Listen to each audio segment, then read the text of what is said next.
জেলা আবার সুমন, সেখান থেকে অবশ্য কাউন্টার অ্যাটাক জোনায়েদ বাম প্রান্তে ছেড়েছেন, উদ্দেশ্য ওখানে সোহাগ বর্মন আবার আলম, লক্ষ্যভ্রষ্ট পাস, সেখান থেকে সাফি, কাউন্টার অ্যাটাকে নওগাঁ সদর। সুমন পাশে বাড়িয়েছেন সাফির উদ্দেশ্যে, সেখান থেকে স্বাধীন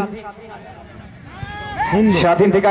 একবার সুমন মাঝমাঠে প্লে মেকার সাফি, ডান প্রান্তে যোগান, উদ্দেশ্য সাগর,